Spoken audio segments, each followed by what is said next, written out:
it's a big win for the team today. What were the things that you had to do in the end to pull it out of the close one? Any win right now with a very young and experienced team is huge. To get the chance to learn while still winning is the best case scenario right now. There's a lot to learn from this film. We'll get after it. There's going to be a lot of learning on film just because with all the games coming up, it's going to be hard to get a ton of practice time. I thought in the second half we got tougher again. We talked about that against McKendree. In the first half, big stats for that are offensive rebounding. We were giving up too many. We also gave up middle, which is a staple of our offense, or a staple of our defense, that we don't allow that. It's the face cuts, like Pete was talking about. Those are things that show our toughness. We're getting pushed away from the basket a little bit instead of making our cuts harder, getting to our screens, getting to our spots. I think we got a little comfortable because of the good start and let it slip away a little bit. And I do think the second half we were tougher and we competed very well. I think we did some dumb stuff in the second half that kept letting a pretty good Crookston team back into it. But I think that was more mental than the competing side. Yeah, Crookston's a team you don't necessarily see every year. Yeah. But what was in the scouting report for things that they did well? Because they had a few guys get into double figures as well. They're really talented. They're a dangerous team. They have a lot of new faces. They do it more through the transfer route than we do. I mean, you looked at them; they were a lot physically just bigger, stronger than us. We had some skinny freshmen out there trying to compete with them, and I think we picked that up and did a nice job of it in the second half. Guarding one-on-one, and that's something we're really talking to our guys about, and we're trying to rep it, but to a certain extent, that's a decision and also experience. The more you do it, the better you're going to be in games.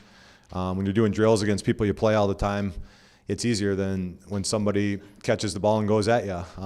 That's what I mean by the experience part. The more our young guys get to experience college basketball, the better they're going to get at it. Yeah, the first half, and we asked Pete about it too, but you guys only turned over the ball twice, and so when the ball isn't falling necessarily, is the fact that you're taking care of the basketball giving you a chance later on? We were, but we weren't being aggressive enough either. There was a lot of kind of just moving the ball a long ways away from the basket, which obviously we're not turning it over, but we still got to be putting pressure on the defense. That doesn't necessarily mean taking chances. I like the 5 turnovers. I think that 5 to 10 in a game, you still have to have a couple because that means you're being aggressive. I'm really happy with the 5. I still think that assist number can get higher. The ball got a little stagnant in the first half. When it was popping, we got great shots. The start of the second half, I think the assists would have been higher. We had 4 or 5 looks that they either got bobbled or kicked out of bounds right underneath our basket. We got some actions, we got some good slips, and we just didn't finish some layups. They should have been catch and finishes.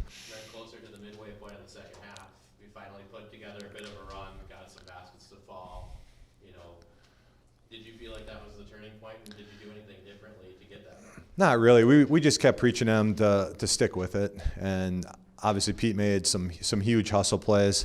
I think Josh Terrian had a couple phenomenal ones. He had a layup, and then he had the 3, and then stripped a guy and made a pass that you don't see very often, a full court pass to get Hobbs 2 free throws, all in one motion.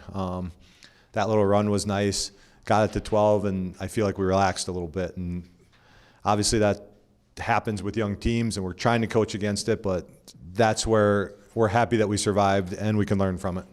And Pete had a career high, 16 points today. His previous was 9. What did he do out there?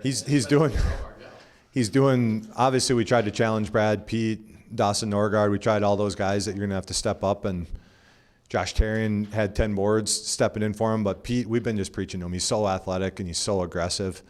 You should be running the floor. You should be crashing the glass.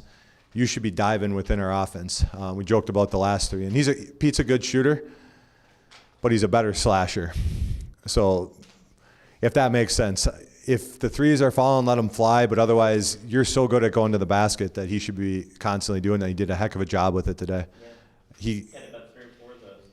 Yeah, absolutely. As soon as his guy turns it, defense's attention's looking at the action, he cuts, and our guys do a nice job finding him. And he could have had 1 or 2 more.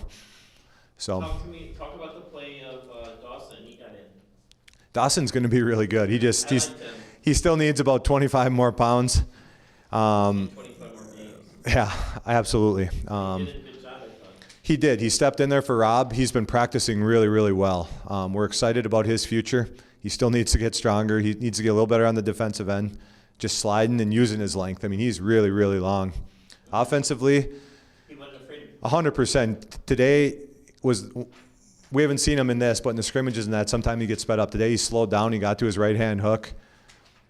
Missed one. That was a great shot. Tried to dunk the one. That's awesome that he has that aggressiveness. Dawson's going to be a really good player here, and the more experience he gets, the better. You're always looking for option to be a leader on this team, and you led the team with 19 points. Pretty efficient, 7 for 13 from the field. Yep. Is it kind of a calming presence to have him out there for some of these younger guys? Absolutely. When we didn't shoot it real well from 3 today, so we still have to have that guy that, you know what, we're going to play inside-out basketball. We're going to throw it in there and see what they do. If they don't bring help or double or dig, he needs to go one-on-one and get us a bucket, and he's done that really, really well for us in practice, in the games, in the scrimmages.